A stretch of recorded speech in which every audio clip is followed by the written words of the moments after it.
Parce que ça, c'est un projet, c'est une proposition, mais il faut qu'elle soit soutenue. Pour qu'elle soit soutenue, il faut qu'il y ait des forces sociales et politiques qui la soutiennent. Or, ce que nous, on est en train de dire, c'est qu'il y a un désamour.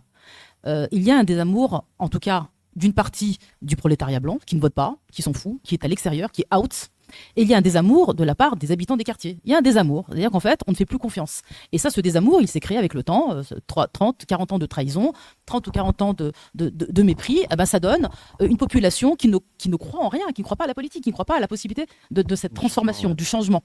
Donc, il y a les propositions. Et donc, nous, par exemple, nous, Mouvement décolonial, une proposition comme celle-ci, on pourrait complètement l'endosser et dire qu'il faut la proposer. Mais avant ce moment-là, il faut recréer du lien avec les populations qui sont exclues du politique à cause de cette histoire qu'on vient de décrire. Donc, il y a une urgence qui est, à mon avis, d'abord celle-ci, avant même la question des propositions. La question, c'est comment on fait pour rétablir la confiance. Et là, il me semble qu'il y a une chose qui est importante, et encore une fois, que la gauche, à mon avis, ne sait pas faire, c'est aussi parler en fonction des affects des gens et des populations. C'est-à-dire penser là où elles ont mal, là où elles ont quelque chose à dire. C'est-à-dire qu'en fait, il y a énormément de choses qui relèvent des blessures identitaires, par exemple, des blessures existentielles. Et ça, c'est vrai pour les indigènes et c'est vrai pour les petits blancs également. Eh bien, il me semble que ça, c'est des choses qu'il faut aussi travailler. C'est-à-dire qu'en fait, ne faire que des propositions qui sont d'ordre strictement matériel et économique, on passe à côté du besoin existentiel, des besoins de la nourriture de l'âme. Voilà. Et ça, je crois que c'est important de savoir. Et ça, je ne dis pas que nous, on est capable de le faire. Je dis qu'il faut au moins le penser, au moins le savoir, parce que, me semble-t-il, et j'en suis triste, l'extrême droite sait faire ça avec les populations blanches. Elle sait atteindre les affects. Elle sait penser là où ils ont mal. C'est-à-dire, par exemple, la question de l'appartenance à la nation, ça repose sur des affects. Ça repose sur des questions existentielles. Ça repose sur des rapports à la nation, à l'identité, à la terre, etc., etc. Il y a plein de choses qu'on doit être capable de réenchanter d'une autre manière pour aller vers des propositions, évidemment, qui soient complètement à l'inverse de ce que propose l'extrême droite, mais quelque chose qui réenchante le monde. Donc ça, pour moi, c'est une dimension centrale. Et moi, je sais d'où je suis, c'est-à-dire du monde des indigènes, du monde des non-blancs, qu'on ne répond pas, nous, strictement, jamais, et même très rarement, à des questions strictement matérielles. Toutes les manifestations, je dis bien toutes, depuis les années 80, c'est jamais strictement parce qu'on veut de meilleurs salaires. C'est jamais ça. C'est jamais contre le chômage. C'est jamais directement contre la précarité. Alors qu'on est, en France les plus pauvres. Ben, on peut s'interroger sur pourquoi. On se lève massivement toujours pour la Palestine. C'est très loin, c'est pas nous directement, et ça n'a pas changé.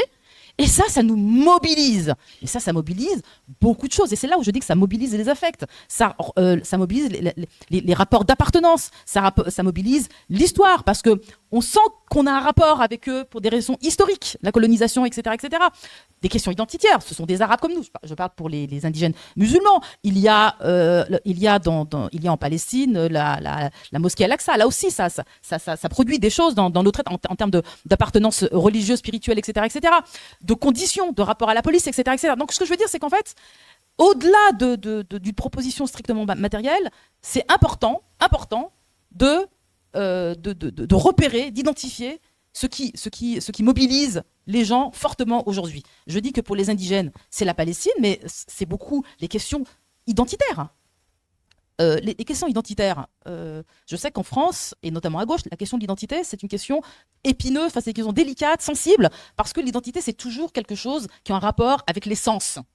Et donc l'essence, l'extrême droite, le racisme, le nazisme, etc., etc. C'est vrai, il n'y a pas de doute que c'est ça, entre autres. Mais ça n'est pas que ça.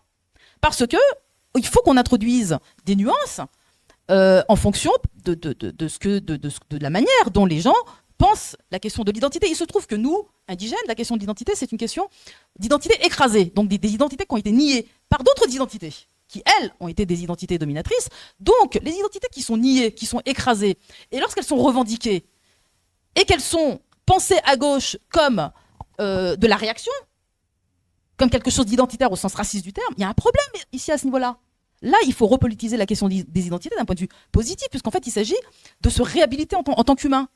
Quand un noir dit « j'ai été écrasé par 300-400 siècles d'idéologie esclavagiste et qu'on n'en sort pas jusqu'à aujourd'hui, et que je revendique qui je suis en tant qu'être humain », eh bien, il ne fait pas de l'identitaire comme le ferait un nazi.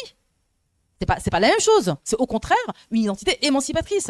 Donc voilà. Donc là où je voulais insister, c'est que nous, les indigènes, contre toute attente, c'est rarement les questions matérielles qui nous mobilisent. C'est rarement ça. Et pourtant, on est affecté tous les jours par les questions matérielles. Plus de chômage, discrimination à l'école, ça c'est du matériel. Je veux dire, le chômage, c'est matériel. Des salaires inférieurs à la moyenne générale, tout ça, c'est du matériel. Donc évidemment que là où la santé, on veut évidemment vivre mieux. Il n'y a pas de problème. Mais c'est paradoxal de voir que les mobilisations les plus intenses, elles sont jamais sur ces questions-là. Donc ça n'est pas du tout à évacuer. Et la question matérielle, la question des salaires, la question du niveau de vie, c'est central. Mais il y a la question des affects, il y a la question de la police, il y a la question du rapport du ministère de l'Intérieur avec les quartiers, c'est-à-dire la police, la justice, enfin, il y a tout ça. C'est une telle globalité qu'elle n'est jamais réductible à une simple question matérielle. Voilà. Et en partant, si j'extrapole ces questions-là et que je les transplante chez les petits blancs, donc les classes prolétaires blanches, eh bien, il me semble que là aussi, la gauche rate souvent les petits blancs parce qu'elle ne répond qu'en termes matériels. Et moi, je crois qu'il faut répondre en termes de valeurs. Il faut faire des propositions en termes de propositions d'ordre existentiel. C'est quoi le rapport au monde? C'est quoi le rapport à la société? C'est quoi, etc., etc. C'est quoi le rapport à la région, à la terre, etc., etc. Ben, il me semble à la spiritualité, à la religion, etc. Enfin, il y a plein de questions qui méritent d'être posées politiquement, mais dans un sens révolutionnaire. C'est-à-dire dans un sens où les classes prolétaires blanches et les classes prolétaires indigènes puissent y trouver, disons, la possibilité de mener des batailles en commun réellement, mais quelque chose qui les rapproche, mais qui les rapproche au sens où leurs intérêts de part et d'autre sont satisfaits.